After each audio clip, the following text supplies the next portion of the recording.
Bourgogne-Franche-Comté, Français équipés d'une barrière, d'un simple signal lumineux, ou d'un simple panneau. La France compte 15 459 passages à niveau, d'après les chiffres fournis par la SNCF. En Bourgogne-Franche-Comté, plus de 1000 sont toujours en service. Certains sont même classés comme à risque et accidentogènes. Depuis le début de l'année, 26 accidents de passage à niveau se sont produits dans la région. 5 millions d'euros pour supprimer un passage à niveau. L'accident entre un autocar scolaire et un terre, ce jeudi, à Millat, dans les Pyrénées-Orientales, et qui a fait au moins 4 victimes, met de nouveau en lumière la dangerosité de ces intersections.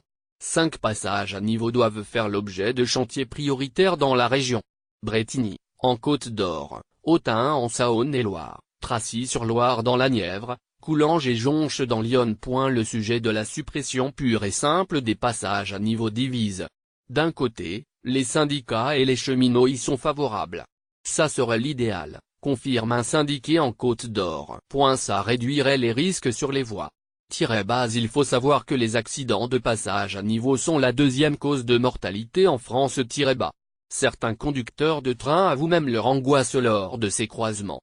On a toujours une petite boule au ventre, on redouble de vigilance, confie un cheminot à la SNCF depuis 18 ans. Mais quoi qu'il arrive, on est impuissant. On ne peut rien faire. On effectue le plus rapidement possible toutes les procédures, et on attend le choc. Du côté de Réseau Ferré de France, de la SNCF et du gouvernement, on n'est pas contre non plus. Mais l'idée n'est pas réalisable selon eux. On ne peut pas dire très sérieusement qu'on va éviter le croisement des voies ferrées et des routes, détaille Alain Vidali, ancien secrétaire d'État chargé des transports entre 2014 et 2017, chez nos confrères de France Info. Il faudrait investir des centaines de milliards d'euros que nous n'avons absolument pas. La SNCF continue cependant d'investir en ce sens. L'an dernier, le passage à niveau de Ruffey-les-Échirets, en Côte-d'Or, décrit par beaucoup comme très dangereux, a été modifié. Une voie souterraine traverse désormais la voie de chemin de fer. Mais cela a un coût.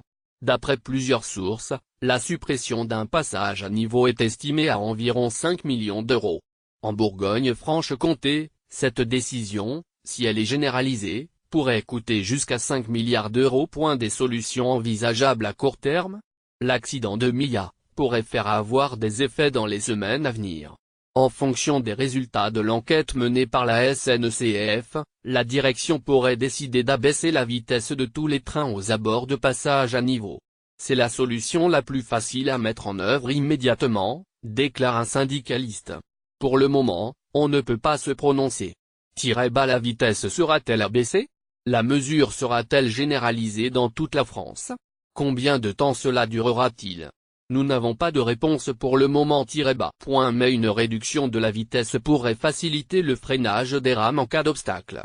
Par exemple, à 90 km/h, un train met 800 mètres pour s'arrêter.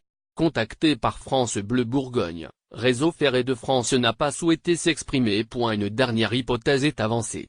Elle serait envisageable à moyen terme et pas trop onéreuse pour les collectivités, RFF et la SNCF.